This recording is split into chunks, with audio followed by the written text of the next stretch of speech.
This is RTV6 News at 11, working for you. We begin with the aftermath of strong storms that swept through central Indiana earlier this evening. Thanks for joining us here at 11 o'clock. I'm Nicole Griffin, and this video is from 9th in Pennsylvania on the near north side. It's just one of many areas reporting trees and power lines down tonight. Thousands of people are without power, including more than 9,000 IPL customers at last check. The utility reminds you to stay away from down power lines until crews make the area safe.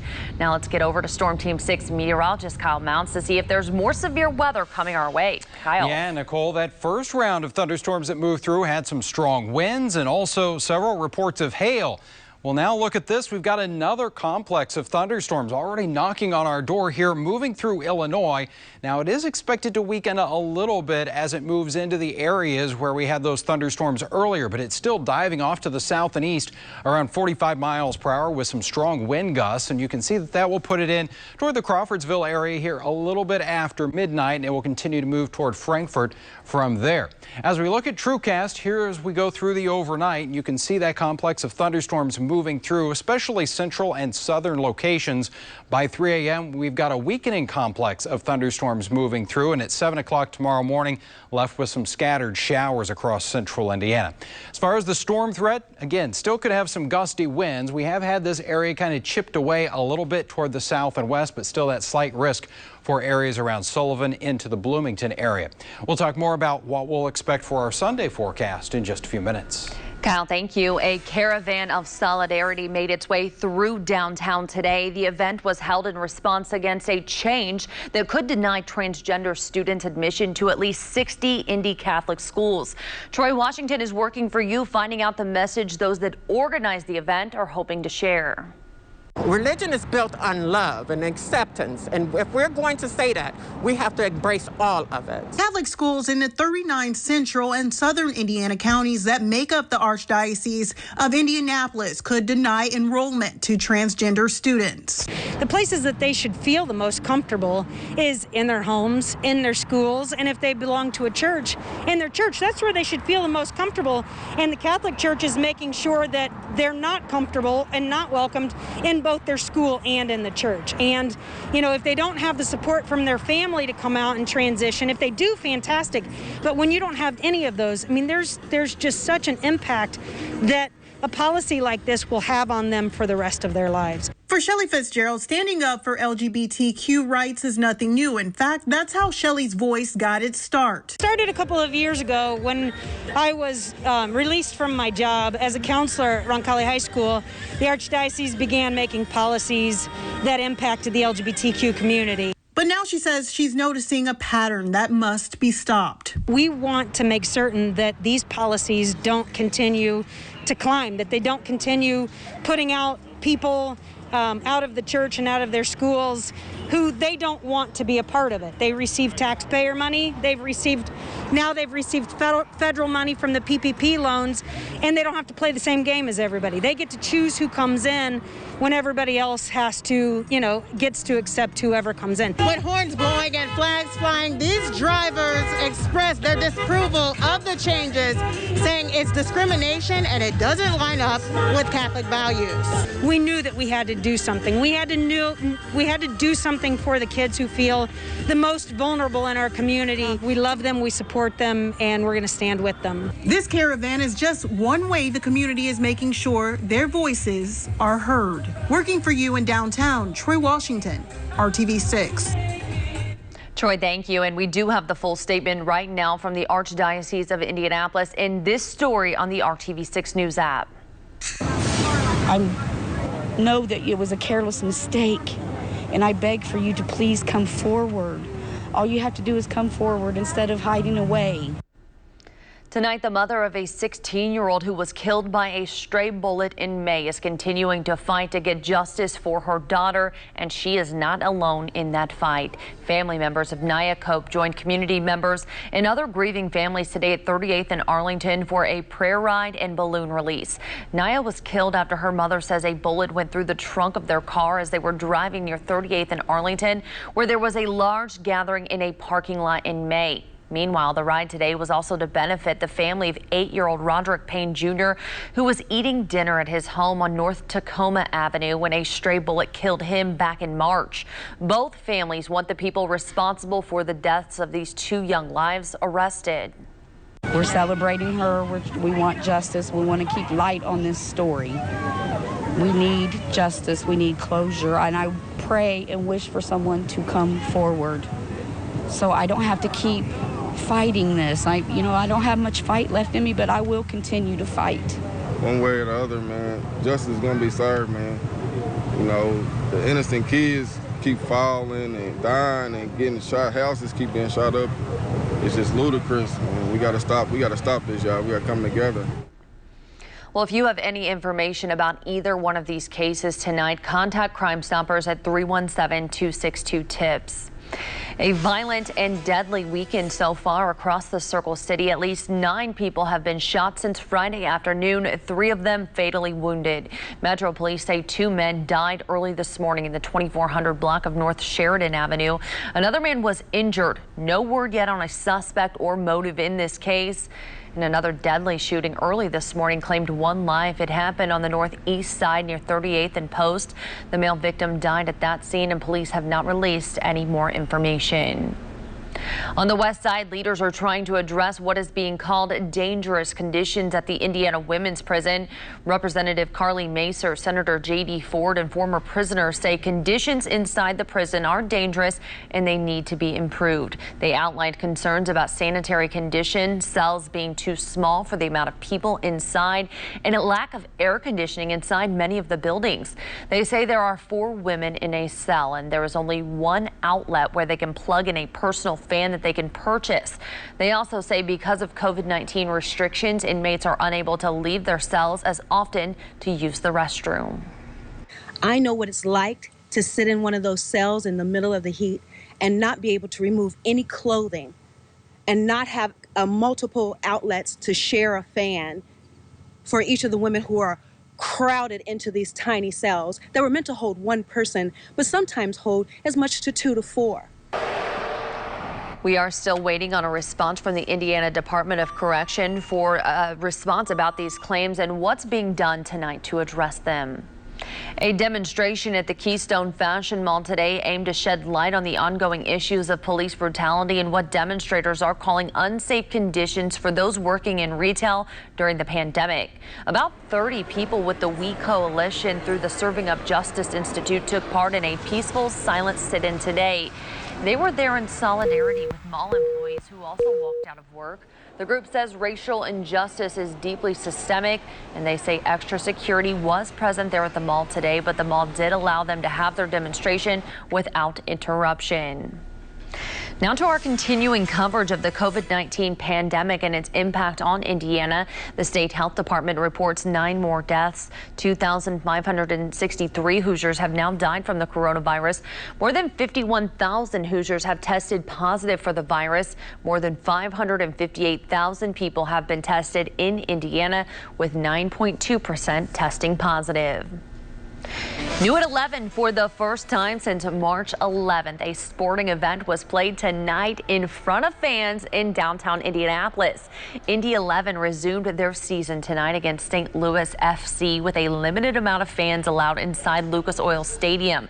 Fans did have to go through safety precautions in order to get inside, and that included wearing a face mask and having their temperatures checked before entering the stadium.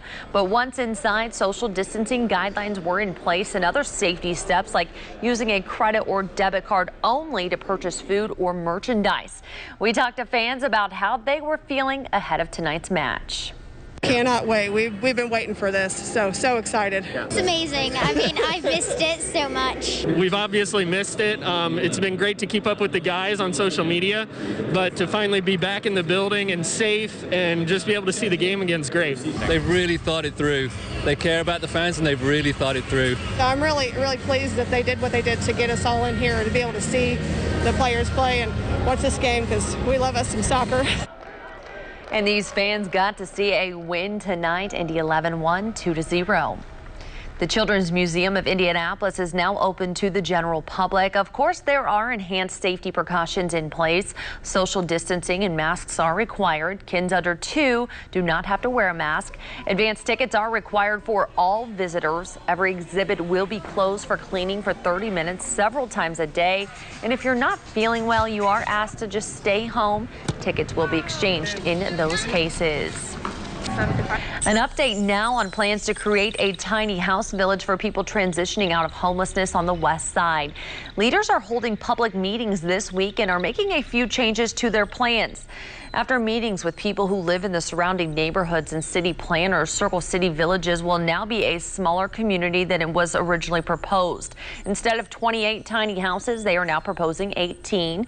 The reason is to put more space in between them for fire safety precautions. Neighbors are also asking for sidewalks, which they have included in plans around the property on Lyndhurst Drive near Moore Street. They are also planning on turning an old softball field that is no longer used into a park for residents and the public. The board president says he is anxious to make this a reality to serve people who need low-income housing. I think in the end, we want to make a place where people are finding healing. They're finding restoration, and they can feel safe in that. And this type of an approach provides that. The public meetings are this Tuesday. The first is at 6:30 p.m. in the sanctuary at Lyndhurst Baptist Church. Following that, an 8 p.m. Zoom meeting will be held to address any concerns before the zoning process begins. They hope to break ground this fall. More than a dozen states are struggling trying to get the COVID-19 pandemic under control.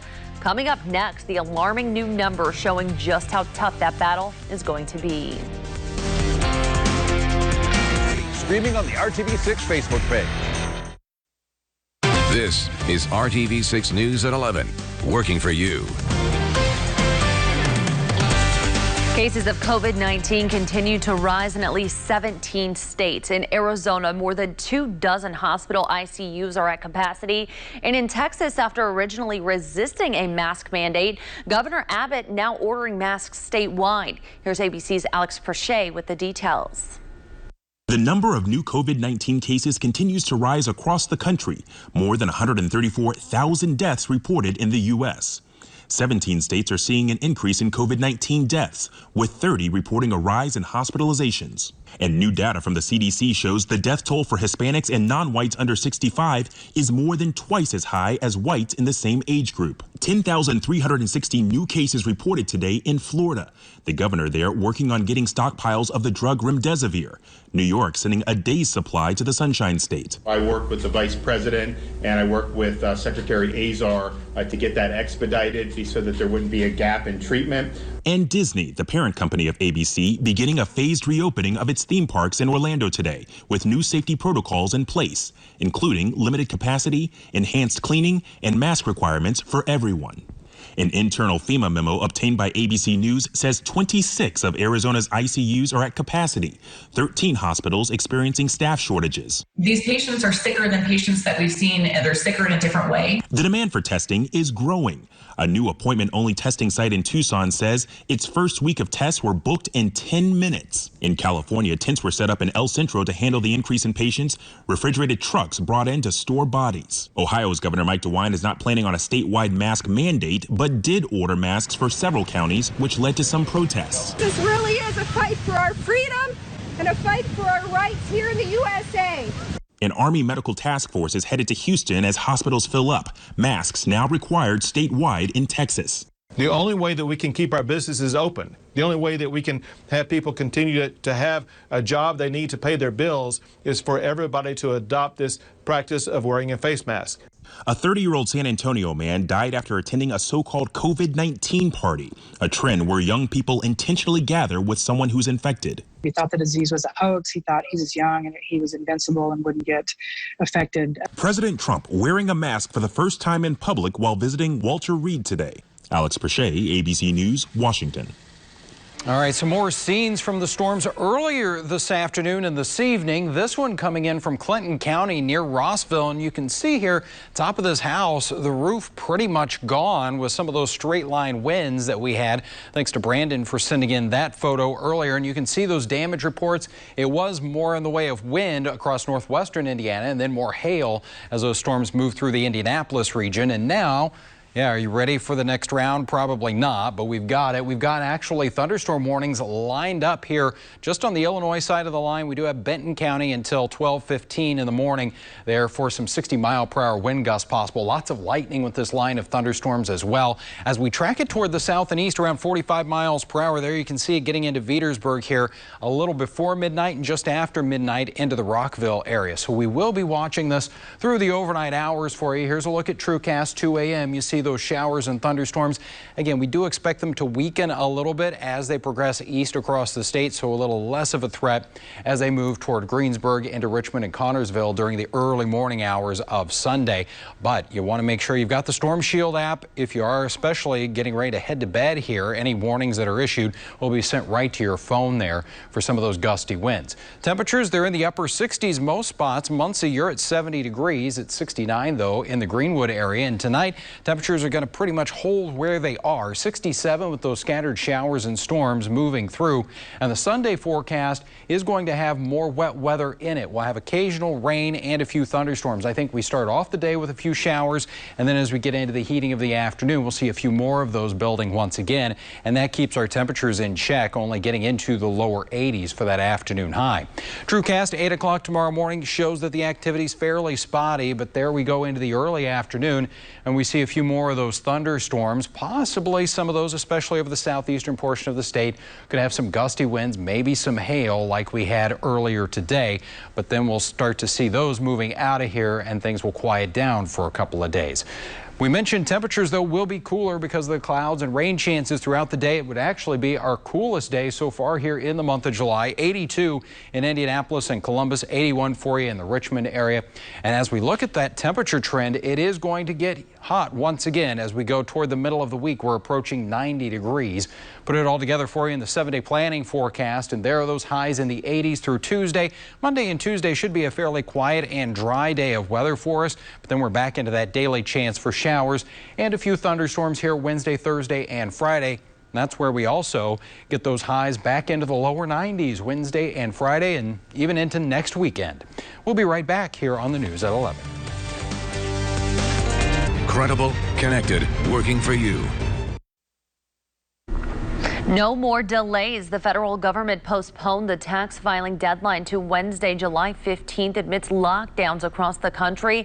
And now that new deadline is quickly approaching. Here's ABC's Deirdre Bolton with some of the tips for those of you who still have to file and want to avoid paying penalties.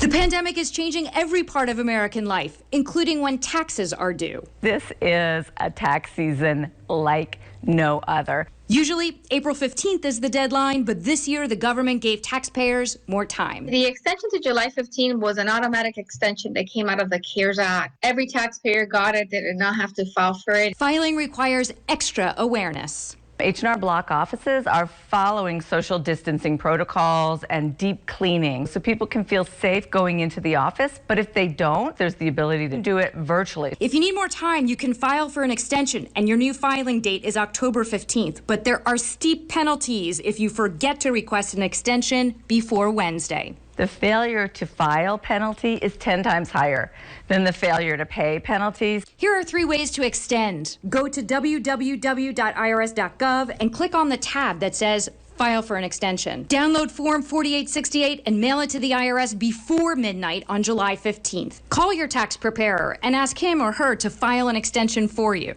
One important reminder. An extension to file is not an extension to pay. If you owe money or you think you may owe money to the government, you still need to pay on time, even if you're filing for an extension. Your best bet is to estimate what you owe and send in a check for that amount. The IRS will work with taxpayers who are going through a difficult financial situation, but the message is contact us. Let us know what your story is. Let us know how we can help you. There are some bright spots. A lot of people who haven't yet filed are in fact getting refunds. And another extra bonus this year is that the IRS is actually giving you interest on those refunds. If you're due a refund and you want that refund back in your pocket, as many Americans do because they need the money more than ever, file electronically, make sure your direct deposit information is on there, and you are good to go. By the way, the IRS will never contact you by text, phone, or email. You will receive written correspondence. If you get a call asking to confirm your Social Security number or any other personal information, hang up. It's not the IRS. Deirdre Bolton, ABC News, New York. Orthopedic retailer in North America, Ashley Home Store. Tonight, 600 children now have backpacks, school supplies, and hygiene kits they need to start the new school year. The annual Kids Fair, hosted by child advocates and several other child welfare agencies, was held today in a new socially distanced format. Typically, it's a fun-filled day to close out the summer vacation, but this year, families were still able to get school supplies at the drive-up event. Cars started lining up at the Department of Child Services 2 hours before the event started at 9, and by 9:35, all of the backpacks were gone. Walt Disney World reopened this weekend in Florida. The Pacers are there, but no Magic Kingdom, no Epcot for these guys. It's time to go to work. They had their first practice on Friday. Brad Brown talked with the team just before they left Indianapolis. It's our Sports Extra Spotlight. An extended stay at Walt Disney World's Grand Floridian Resort would generally be a fantastic summer getaway. But it'll simply be a long business trip for the Pacers, perhaps a very long one. It hasn't really even hit me yet personally that, we're going to be in a bubble for 2.5, 3 months. I think it's not going to hit anybody until we're actually there and living it. We got a couple of weeks under our belt. But yeah, I think this is a time that people have already slotted certain teams to win this thing, and it's not going to be that easy. The team will spend the next 3 weeks practicing inside the NBA's Disney World bubble. 8 games to finish the regular season follow that, and then the playoffs begin in mid-August. Our focus will be to approach those games, certainly to get our guys back into a rhythm and build them, get them ready for the playoffs. But our approach is going to be to try and win games. That's what we play for. The biggest storyline comes with Victor Oladipo opting out of the summer session. But remember, the Pacers played the first 3 months of this original season without their all-star guard. The chemistry's been great all year. It started getting better towards the end, I feel like, and it's only going to get better now when we play. After having a couple months off, I know the whole team has been watching film, so we kind of process things a lot easier, once you're playing. Good thing is, obviously, we've had almost that full year together, so hopefully we can get back right to it. But we all know how it is when you come back to playing. You don't know where everyone's going to be. Some people might be clicking and rolling from the jump. Some people might not be. But, I think that's a challenge. A ton of unknowns heading into this, the largest being if the whole thing even gets started. But the Pacers are hoping to maximize their time spent in Florida. None of us know what to expect, going down there. I think we're going to be adapting and adjusting to a lot of things once we get to Orlando. A lot of teams probably don't want to be there. I'm sure there's a lot of people that are hopping on the plane kind of second guessing if we should go. But I think we have a lot of good guys in our locker room that are motivated to win. Brad Brown, RTV6 Sports. All right, might be heading to bed, but some rumbles of thunder may wake you up here. We've got that line of thunderstorms in Illinois. Again, it's going to be moving toward the southeast. There you can see some times of arrival, and there are warnings on it in Illinois. So we could have some strong gusty winds here through the overnight. We'll keep you updated on that. 7-day forecast. We've got some more scattered showers and storms tomorrow, and again by the middle of the week. All right, Kyle, thank you. And thank you so much for joining us. We'll see you back here tomorrow night at 6 o'clock. Have a great night.